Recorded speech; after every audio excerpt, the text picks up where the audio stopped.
फिल्मी बातें विद अभिसार। आज से 25 साल पहले सिनेमा हॉल में गूंजा था ये डायलॉग। खांडविलकर को कल्टी दिया, अमोद शुक्ला गया, गुरुनान तो भी ऊपर, इधर भाव कलेक्शन जिताया कौन? भिकू मात्रे। मुंबई का किंग कौन? भिकू मात्रे। पुराना सनीमा, नया स्टाइल। जी हां, 25 साल हो गए फिल्म सत्या को। हेलो, वेलकम, खुशामदीद, नमस्कार। आप देख रहे हैं फिल्मी बातें विद अभिसार और आज पुराना शनीमा नया स्टाइल में मैं आपके सामने लेकर आया हूं मेरी निगाह से कौन सी हैं टॉप 5 अंडरवर्ल्ड बेस्ड फिल्में, यानी कि माफिया पर आधारित कौन सी हैं टॉप 5 फिल्में। और मैं आपके सामने एक काउंटडाउन भी देने वाला हूं, यानी कि 5वें नंबर पर कौन है, चौथे पे, तीसरे पे, दूसरे पे और नंबर 1 फिल्म कौन सी और क्यों? क्योंकि सत्या को हो चले हैं 25 साल। तो नंबर 5 पर मेरी निगाह से है अरशद वारसी और सुशांत सिंह की फिल्म सहर। दोस्तों, सहर जो है वो बेस्ड थी श्री प्रकाश शुक्ला। उत्तर प्रदेश के पूरे जो गैंगस्टर्स का इतिहास रहा है ना, श्री प्रकाश शुक्ला सबसे खतरनाक गैंगस्टर था। श्री प्रकाश शुक्ला के बारे में यह भी कहा जाता है कि उसने करीब 6 करोड़ रुपए की सुपारी ली थी उत्तर प्रदेश के एक चीफ मिनिस्टर को मौत के घाट उतारने की। श्री प्रकाश शुक्ला पर बेस्ड थी फिल्म सहर, जिसमें एक पुलिस वाले का किरदार निभाया था अरशद वारसी ने और श्री प्रकाश शुक्ला का किरदार निभाया था सुशांत सिंह ने। आप जानते हैं, इस फिल्म में बताया गया है कि किस तरह से अंडरवर्ल्ड जो है उत्तर प्रदेश के रेलवे कॉन्ट्रैक्ट्स पर अपना कब्जा करता है। इस फिल्म में बताया गया किस तरह का तालमेल होता है अंडरवर्ल्ड और राजनेताओं के बीच, और जब एक अंडरवर्ल्ड का खतरनाक नाम राजनेताओं के लिए खतरे की घंटी बज जाता है तो किस तरह से उसे मौत के घाट उतार दिया जाता है। श्री प्रकाश शुक्ला जो है, जिस पर यह फिल्म बनी थी, वो बहुत एम्बिशियस था। वो उत्तर प्रदेश के तमाम गैंगस्टर्स के इतिहास का सबसे खूंखार गैंगस्टर था। वो अपने टारगेट्स को सिर्फ मारता नहीं था, टॉर्चर करके मारता था। वो हाथ में AK-47 लेकर पूरी की पूरी मैगजीन जो है अपने विक्टिम्स पर, अपने टारगेट्स पर खाली कर दिया करता था। इस कदर खौफ था श्री प्रकाश शुक्ला का। और श्री प्रकाश शुक्ला को तब मारा गया था दोस्तों, जब वो अपनी गर्लफ्रेंड से मिलने गया था गाजियाबाद। और मैं आपको बता दूं दोस्तों कि श्री प्रकाश शुक्ला की लाइफ पर एक OTT वेब सीरीज भी बनी थी जिसका नाम था रंगबाज, और इसमें श्री प्रकाश शुक्ला का किरदार निभाया था अभिनेता साकिब सलीम ने। तो मेरे निगाह से अंडरवर्ल्ड की जो तमाम फिल्में 5वें नंबर पर आती है सहर। अब आप कहेंगे दोस्तों कि चौथे नंबर पर कौन से हैं? चौथे नंबर पर है महेश मांजरेकर की वास्तव, जिसमें किरदार निभाया था संजय दत्त ने। वास्तव के बारे में कहा जाता है कि यह बहुत ही लूजली बेस्ड थी छोटा राजन की अपनी जीवनी पर। जी हां, इसमें संजय दत्त और उनका दोस्त जो है एक पाव भाजी की रेडी लगाते हैं। अंडरवर्ल्ड के कुछ गुर्गे आके उन्हें परेशान करते हैं और संजय दत्त और उनका दोस्त उन्हें जान से मार देते हैं और भगोड़े बन जाते हैं। और उन्हें आसरा देता है आशीष विद्यार्थी का जो कैरेक्टर होता है, और उसके बाद संजय दत्त बन जाते हैं एक खूंखार गैंगस्टर। आप जानते हैं, बहुत ही जबरदस्त सिमिलैरिटी थी वास्तव में और संजय दत्त के पिता सुनील दत्त की मदर इंडिया में। मदर इंडिया में सुनील दत्त के किरदार को मौत के घाट उनकी अपनी मां नरगिस ने उतारा था, और उसी तरह से वास्तव में भी संजय दत्त को गोली मारती हैं उनकी अपनी मां रीमा लागू। आप जानते हैं, वास्तव के बारे में मुझे सबसे अच्छी चीज क्या पसंद आई? वास्तव ने जिस खूबसूरती से मुंबई को पोर्ट्रे किया था, मुंबई के अंदर अंडरवर्ल्ड और राजनेताओं के बीच जो इक्वेशंस होते हैं उसे पोर्ट्रे किया था, मुंबई की गलियों को जिस तरह से पोर्ट्रे किया था, और संजय दत्त का किरदार जिसके लिए उन्हें best actor film fair award भी मिला था। मेरे हिसाब से संजय दत्त ने कई रोल्स किए हैं, मगर वास्तव जो है उसका किरदार और उसका मुकाम कहीं ऊंचा है। इसकी एक सीक्वल भी बनी थी जिसका नाम था हथियार। पर्सनली मुझे हथियार पसंद आई थी दोस्तों, मगर उसमें वास्तव वाली बात नहीं थी। वास्तव एक बहुत ही शानदार अंडरवर्ल्ड पर बेस्ड गैंगस्टर ड्रामा। और इस फिल्म में एक और खास बात थी, इस फिल्म में मराठी सेंसिबिलिटीज को भी बहुत खूबसूरती से बयां किया गया है, क्योंकि इसमें रघु का जो किरदार निभा रहे थे संजय दत्त, वो एक मराठी किरदार है, उसका दोस्त भी मराठी भाषी है, और उसके आसपास जो पूरा ड्रामा होता है वो मराठी भाषियों के बीच होता है। जब फिल्म शुरू होती है तो कभी कभी आपको लगता है कि ये मराठी फिल्म है, मगर वास्तव जो है वो एक सुपरहिट फिल्म हुई थी और यकीनन अंडरवर्ल्ड पर आधारित एक शानदार फिल्म थी। और यही वजह है कि इसने चौथी जगह स्थान पाया है। अब आप कहेंगे नंबर 3 पर कौन सी फिल्म है? नंबर 3 पर है राम गोपाल वर्मा की कंपनी। कंपनी बेस थी दाऊद इब्राहिम और छोटा राजन के बीच जो गैंग वॉर चल रहा था, और इसमें दाऊद इब्राहिम का किरदार निभाया था मालिक यानी अजय देवगन ने, और छोटा राजन का किरदार निभाया था विवेक ओबेरॉय ने, जो कि विवेक ओबेरॉय की पहली फिल्म थी। कंपनी की खास बात यह थी कि कंपनी रिलीज हुई थी सत्या के बाद, और सत्या राम गोपाल वर्मा की पहली गैंगस्टर ड्रामा थी, या यह कहा जा सकता है अंडरवर्ल्ड पर बनी पहली रियलिस्टिक फिल्म थी सत्या। उसके बाद एक स्टाइलिश फिल्म आती है कंपनी। आप जानते हैं कंपनी की खास बात यह थी कि फिल्म वर्ल्ड और गैंगस्टर्स के बीच में जो तालमेल होता है ना, उसे बहुत ही बारीकी से बताया था राम गोपाल वर्मा ने। यही नहीं, जिस तरह से अंडरवर्ल्ड जो हैं वो लोग विदेशों में जाकर बस जाते हैं और वहां से पूरा ऑपरेशन कंट्रोल करते हैं, उसे भी बखूबी बताया था राम गोपाल वर्मा ने। और जो अजय देवगन का कैरेक्टर था वो बहुत ही बेरहम था दोस्तों। मालिक जिस तरह से वो लोगों को मौत के घाट उतारता है ना, वो बहुत ही शानदार था। इसीलिए मेरे हिसाब से कंपनी नंबर 3 पर है। आप जानते हैं जब मैं लिस्ट बना रहा था तब मैं यह भी सोच रहा था कि मुझे अपनी एक और फेवरेट फिल्म सरकार को भी इसमें जगह देनी चाहिए थी, मगर मेरा मानना है कि सरकार एक अंडरवर्ल्ड फिल्म नहीं थी।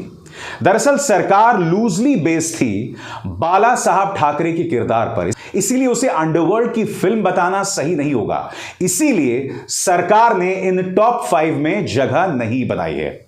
अब आप कहेंगे कि नंबर 2 पे कौन सी है गैंगस्टर ड्रामा? नंबर 2 पर है अमिताभ बच्चन की अग्निपथ।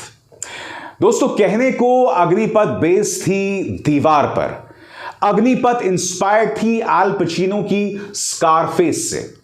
अग्निपथ एक कमर्शियल फिल्म भी थी, बहुत रियलिस्टिक नहीं थी, मगर आप जानते हैं अग्निपथ में अमिताभ बच्चन का जो किरदार था वो बहुत ही अनूठे अंदाज में पेश किया गया था। अमिताभ बच्चन ने इस फिल्म में अपनी आवाज भी बदल दी थी। नतीजा यह हुआ कि फिल्म पिट गया, मगर अमिताभ बच्चन को मिला था नेशनल अवार्ड। मगर आप जानते हैं फिल्म मुझे क्यों पसंद है? जब भी यह फिल्म ओटीटी पर या यूट्यूब पे मैं देखता हूं तो मैं दोबारा देखने लगता हूं। मैं नहीं जानता हूं कि मैंने अग्निपथ 1990 से अब तक यानी कि पिछले 33 सालों में न जाने कितनी बार यह फिल्म देख ली है। उसकी खास बात यह थी कि किस स्टाइलिश अंदाज में उन्होंने अंडरवर्ल्ड को बताया है। मसलन जब विजय दीनानाथ चौहान का कैरेक्टर अपनी मां और बहन के साथ मुंबई में आता है, वो जो पूरा चित्रण होता है मुंबई का, जहां पर वो पॉलिश कर रहा होता है और जहां पर कांचा चीना यानी डैनी को मौत के घाट उतारने की पहली सुपारी दी जाती है, वो जो पूरा फिल्म, वो पूरा जो सीक्वेंस होता है ना, वो बहुत खूबसूरत होता है। और फिर वो सीक्वेंस मैं नहीं भूला हूं दोस्तों कि अमिताभ बच्चन जो है वो आते हैं और ढेरों फोन्स बज रहे होते हैं, क्योंकि देखिए अंडरवर्ल्ड जो है ना वो सट्टा के कारोबार को भी कंट्रोल करता है। यह अग्निपथ में बताया गया है। अग्निपथ बेशक एक रियलिस्टिक फिल्म नहीं थी, मगर मेरे हिसाब से आजाद भारत के इतिहास में जितनी भी फिल्में आई हैं, जितनी भी एक्शन फिल्में आई हैं, अग्निपथ अब तक की मोस्ट स्टाइलिश फिल्म थी। अग्निपथ को ही रीमेक किया गया था ऋतिक रोशन के साथ, मगर वो बात बनी नहीं दोस्तों। जिस स्टाइलिश अंदाज में मुकुल आनंद ने, और मैं बतलाना चाहूंगा अग्निपथ का क्रेडिट सिर्फ अमिताभ बच्चन को नहीं है, अग्निपथ का अगर सही मायने में किसी को क्रेडिट जाता है तो वो मुकुल आनंद को, जिनकी मौत सिर्फ 50 साल की उम्र में हार्ट अटैक से हो गई थी, जो अपने आप में कितनी बड़ी त्रासदी थी। क्योंकि अगर मुकुल आनंद जिंदा रहते तो न जाने कितने बड़े बड़े शाहकार बनाते। उन्होंने बनाई थी अग्निपथ, उन्होंने बनाई थी हम, उन्होंने बनाई थी खुदा गवाह। वो बनाने वाले थे एक और फिल्म 10, मगर वो फिल्म नहीं बना पाए। मगर उनकी अग्निपथ एक हिस्टोरिकल फिल्म बन गई, और अंडरवर्ल्ड को जिस खूबसूरत अंदाज में, जिस स्टाइलिश अंदाज में, याद है आपको अमिताभ बच्चन जो हैं जब मॉरिशस जाते हैं, वो एक बोट में डैनी की तरफ बढ़ रहे होते हैं और उस बोट को बॉम्ब से उड़ा दिया जाता है। तब डैनी और अर्चना पूरन सिंह का किरदार जश्न मना रहा होता है। अर्चना पूछती हैं जश्न किस बात का है? तब डैनी कहते हैं कि विजय दीनानाथ चौहान को, यानी कि सांप को एक नेवले ने मार दिया। और उसके बाद समुद्र से अमिताभ बच्चन निकलते हैं। वो सीन जो है ना दोस्तों, उसके जैसा स्टाइलिश सीन आप कहीं नहीं देखेंगे। और तब अमिताभ बच्चन बाहर आते हैं और वो डैनी से कहते हैं कि वक्त पे आने का अपन का पुराना आदत है, वो थोड़ा कोई कीचड़ फेंक दिया इसलिए उसको धोने के लिए अपन समुंदर में कूद गया था। और कोई नहीं भूल सकता अमिताभ बच्चन का अग्निपथ में जो इंट्रोडक्टरी सीन है, विजय दीनानाथ चौहान, वो डायलॉग आज भी फिल्मों के इतिहास का एक यादगार डायलॉग माना जाता है। यानी कि अग्निपथ की खास बात यह कि स्क्रिप्ट के लेवल पर, पिक्चराइजेशन के लेवल पर, डायरेक्शन के लेवल पर और एक्टिंग के लेवल पर, क्योंकि न सिर्फ Amitabh Bachchan, Danny, wow what a character, what a role. Rohini Hattangadi जो कि अमिताभ बच्चन की मां थी, मिथुन चक्रवर्ती जिन्होंने कृष्णन अय्यर यम ये का किरदार निभाया था जो कॉमिकल था। मगर इस फिल्म को याद रखा जाएगा Mukul Anand number 1, number 2 Amitabh Bachchan, number 3 Danny Denzongpa और नंबर 4 रोहिणी हतंगड़ी। इसीलिए मेरे हिसाब से अग्निपथ आती है नंबर 2 पे। अब आप कहेंगे कि मेरे हिसाब से कौन सी है अंडरवर्ल्ड पर बनी हिंदी फिल्मों में शाहकार, यानी number 1। So yes, you guessed it right, number 1 पर है राम गोपाल वर्मा की सत्या। दिलचस्प बात यह है दोस्तों कि सत्या जो है वो अंडरवर्ल्ड पर बनी सही मायनों में पहली फिल्म थी। मैं जानता हूं आप में से कई लोग कहेंगे भाई दीवार भी बनी थी, मगर दीवार एक इमोशनल ड्रामा भी थी, मां बेटे, भाई भाई के बीच। मगर सत्या जो थी ना, वो अंडरवर्ल्ड की रॉनेस को, उसके आतंक को सही मायने में कैप्चर करती है। और इस फिल्म में शानदार और ऐतिहासिक किरदार निभाया था भीकू मात्रे यानी मनोज वाजपेयी ने। What a lovely role, what a fantastic role. और जैसे मैंने बताया, इस फिल्म की एक और खास बात थी, मुंबई में जब बारिश हो रही होती है ना, उस लम्हे को बहुत ही खूबसूरती से, बहुत ही बारीकी से राम गोपाल वर्मा ने पिक्चराइज किया था। इस फिल्म की अच्छी बात यह थी कि कहने को सबसे ज्यादा लोकप्रियता मनोज वाजपेयी को मिली थी तमाम एक्टर्स में, मगर एक एक कैरेक्टर इतना रियलिस्टिकली पोर्ट्रेट था। चाहे वो सत्या का अपना कैरेक्टर हो या फिर पुलिस कमिश्नर अमोद का कैरेक्टर, जितने भी कैरेक्टर्स थे, कल्लू मामा को कौन भूल सकता है, और वो शानदार गाना गोली मारो भेजे में। आप जानते हैं सत्या की एक और खास बात थी कि उसका म्यूजिक भी बहुत हिट था। और म्यूजिक में आप जानते हैं लिरिक्स किसने लिखे थे? गुलजार साहब ने। अब आप कहेंगे कहां गुलजार और कहां अंडरवर्ल्ड। यही खूबसूरत मिलन, यही खूबसूरत संगम करवाया था राम गोपाल वर्मा ने। हां, इस फिल्म की पेस कुछ जगहों पर कम हो जाती है, खासकर जो रोमांटिक ट्रैक होता है, सत्या यानी चक्रवर्ती और उर्मिला मातोंडकर के जो कैरेक्टर होता है उनके बीच जो रोमांटिक ट्रैक होता है ना, उससे कभी कभी फिल्म स्लो पड़ जाती है। मगर खास बात यह थी इस फिल्म की कि किस तरह से अंडरवर्ल्ड डॉन्स को मौत के घाट उतारा जाता है, किस तरह से पॉलिटिशियंस उनका इस्तेमाल करते हैं। और हां, कोई नहीं भूल सकता फिल्म का क्लाइमैक्स।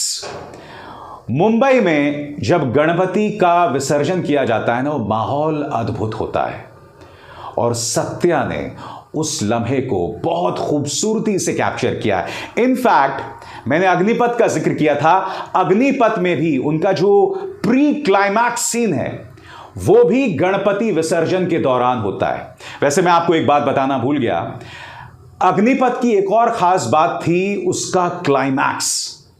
यानी कि अमिताभ बच्चन एक तरफ खड़े होते हैं और दूसरी तरफ डैनी, और अमिताभ जो आग के बीच में से भागते हैं ना, वो सिनेमा के इतिहास का एक यादगार एक्शन सीन माना जाएगा। बहरहाल मैं बात कर रहा था मेरी इस लिस्ट की नंबर 1 फिल्म जो कि है सत्या, और मेरे हिसाब से अंडरवर्ल्ड पर जितनी भी फिल्में बनी है उसमें सत्या नंबर 1 किरदार पर है। 25 साल बाद आज भी उसे लोग याद करते हैं क्योंकि सत्या ने जिस रियलिस्टिक अंदाज में, जिस एंटरटेनिंग अंदाज में अंडरवर्ल्ड को पोर्ट्रे किया था, वो ना पहले कभी किया गया और उसके बाद कोशिश तो की गई मगर कोई उसके आसपास फटक नहीं सका। तो आपके हिसाब से आपकी कौन सी हैं टॉप अंडरवर्ल्ड की फिल्में? कमेंट सेक्शन में बताइएगा, मैं आपकी राय का इंतजार करूंगा। और अब इसार को दीजिए इजाजत, नमस्कार।